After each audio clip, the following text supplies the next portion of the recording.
Sagaleen kee jiraame si bira? Yaa dhaga'uutu hin jire. Okay, fayyaa ta'e.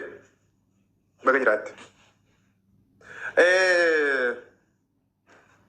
Fiidiyoo tokko yoo dhageessan beeku, yaasin kan namni hundi miidiyaa soo beeka. Jechuun namni akkasii beekutti nama bultiillee qabu, nama ilmallee qabu si beeka namni hedduuni. Mukaanus gaafa isin gara biyya arabaallee deemtu wal lolanii, wal hiikanii, addaan bahanii akkas taatee, akkasi kuttee midhaan hin jedhamne hedduullee naasaa ture. Gaaf san dubbiin keessan hin dhagabne waan ta'eef wanni suni waan guddaallee hin taane jechuudha dhaabbate. Sagalee ta'e takka miidiyaa kana gubbaa deemu jira yoom isa? Laayifii sana hin agarre, laayifii kallattii ilaalle. Sagaleen sun ta'ee sagalee nama miidiyaa gubbaa deemtu sana namni hedduu waraabee irraa onnoo godhu jiru sun. Yaa sagaleen eeda.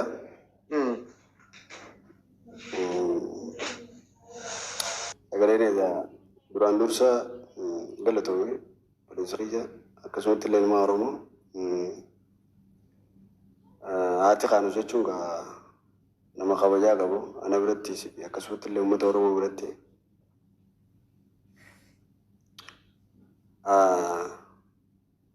nama naqqaaliiti haadha ilmaan kiyyaati sigalee maaliif nama kabajaa nagaa qabu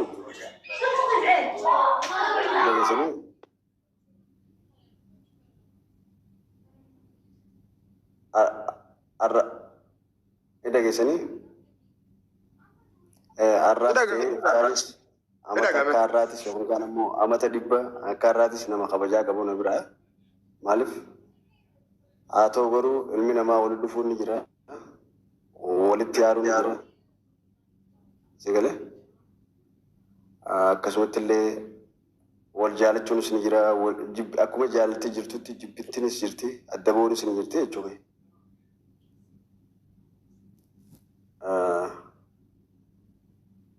Akkas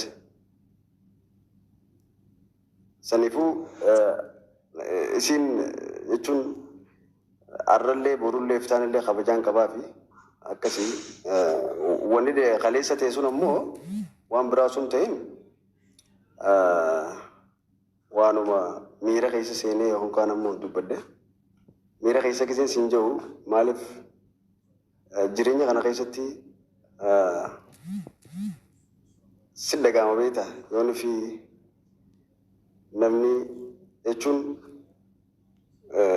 dhiirti gaa ilmaan gisee wajji taatee achi boodoona akkasitti ilma wajji rakkattuu fi kana sii galee maaliif ijoollee lama ijoolleen tuni akkasii saniifuu sin dhagahama sanumaatu sanna godhe akkas jee jechuudha si galee jira.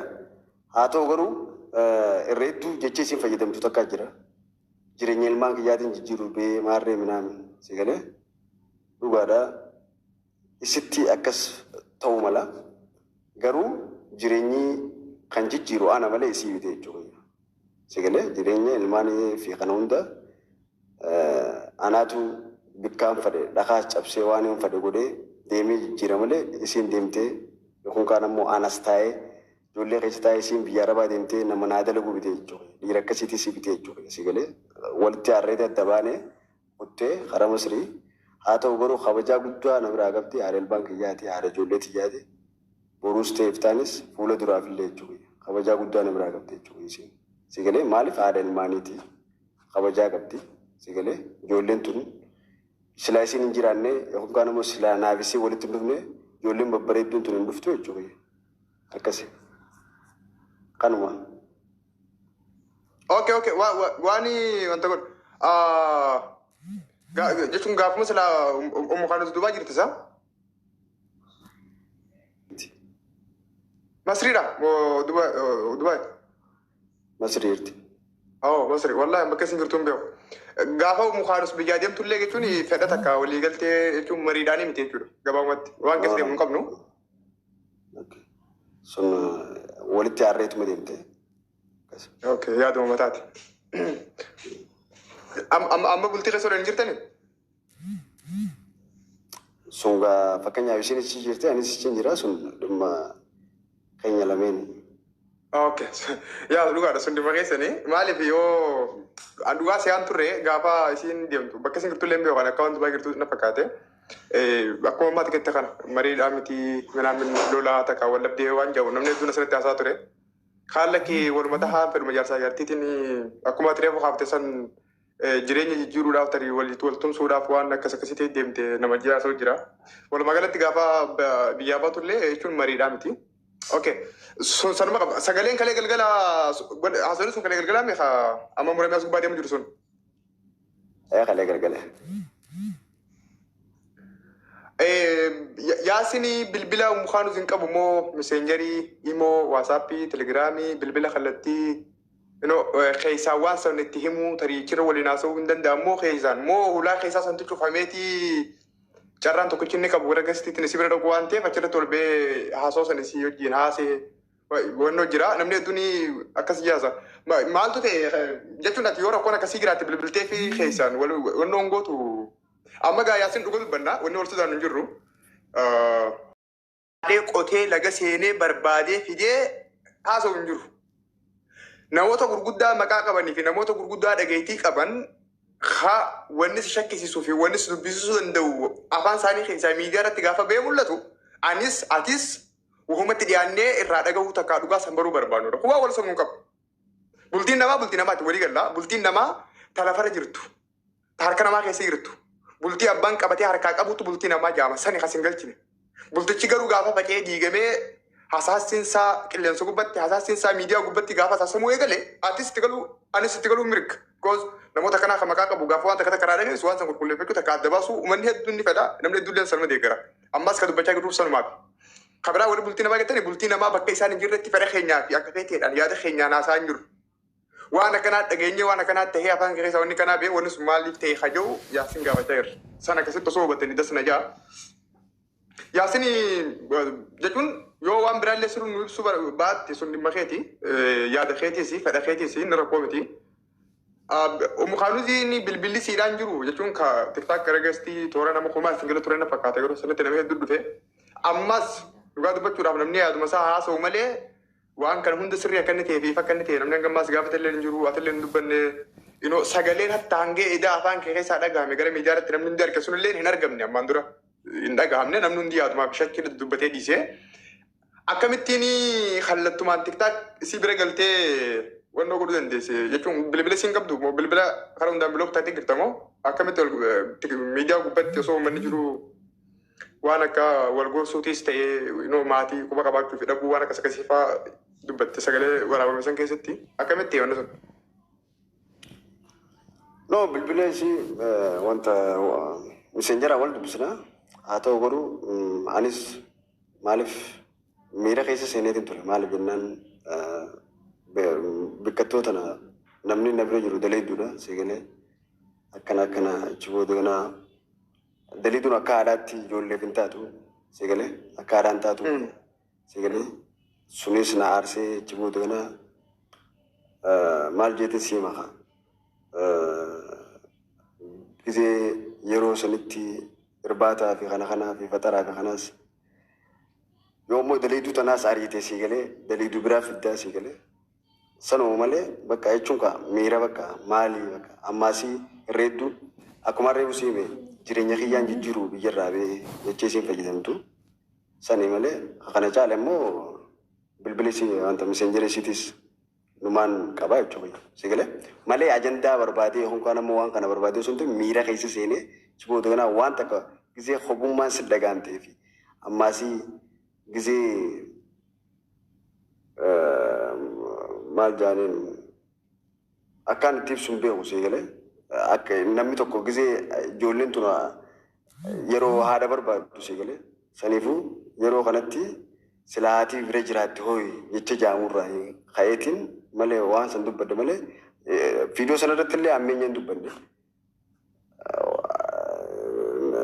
waanuma akkuma edda jeesanitti jechuudha. Okay. Abiraammoo. Kallattiilee. Abiraammoo. Okay. Akkas jechuudha. Sagalee. Okay.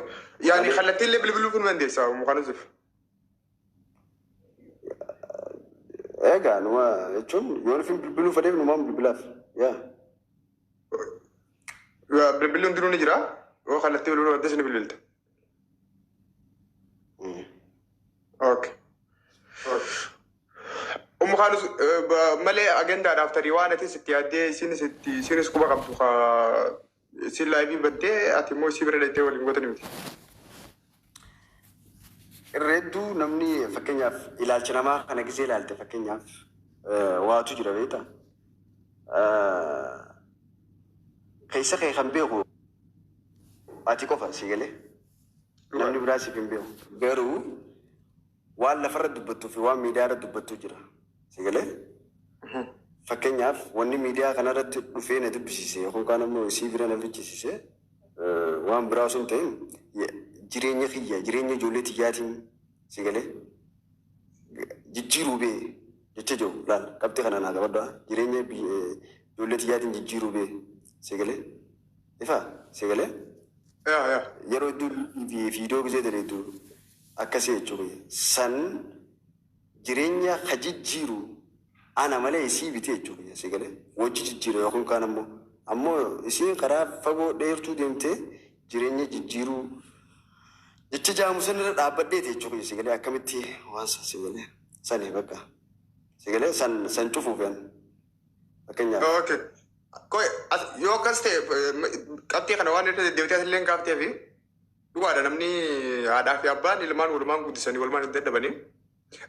Khanus amma eega biyya keessa eega biyyaa baate amma jechuun saatii amma eega deemte eega Itoophiyaarraa deemte hariiroon jaarsaa jaartummaa jireenya waliin dhiibuu ilmaan waliin guddisuu waa'ee iddoo haala waliin mijeeffachuu sun hin jiru jechuudha.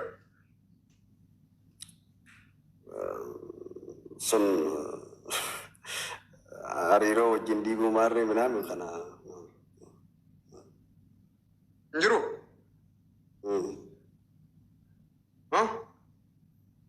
Yaa. Jireenya koomotee jiraatu jirta ijoollee illee intasa koomokeetii guddisu jirta. Sanammaa nama iyyuu arguu jiraame. Alaa kullaan wanni edaa ati dubbatte sunii fi wanni edaa waliin haasoftan suni namni hedduun piraankiidha kaan ammoo taphaa jechuun safaadhaadha qoosaa jee yaadaa ture. Baqqum nagaraa wanni sun siiriyeesidha wammoo dhugaati waan piraankii takka qoosaa waliin gootanii miti jechuudha. San edaan dubbadde. Okay. San edaan dubbadde jechuun kan waan qoosaa wajjin goone yookaan kaan ammoo piraankii kanaa miti si galee maaliif piraankii waan akkanaatti hin gootu si galee.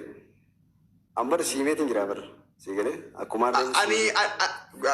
annaa gala akkanti yaa barbaadetti gaafii gajjabduu takka waan ifa galaa nu dubbachuu natti toluu dideetiin dhiisu jira nama irra hedduudhaaf garuu hin galu wanti godhuu barbaadde. Yoo sirga qabnee ibsitee malee nama hedduudhaaf ni galee natti hin fakkaatu. Isin galee uummata sun hundaa waan inni si barbaade.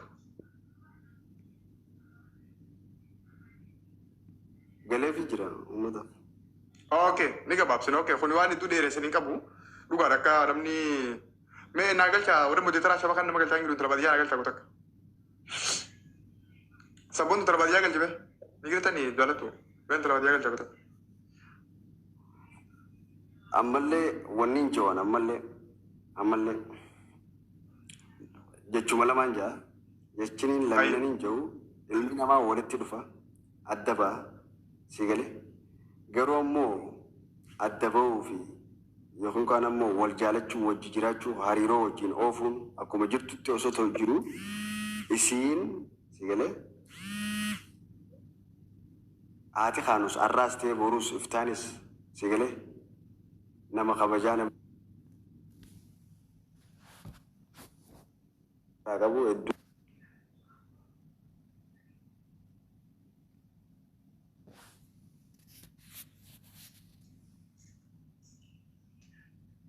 Maaliif ijoollee wal jidduu qabna ilmaan walirraa qabna si galee akkasi.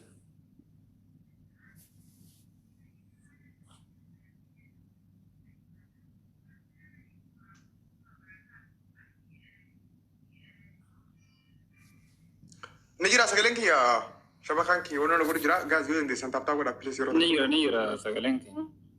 Isin tokkollee argaa hin jiru ani jaarsin qofaan arguu jira.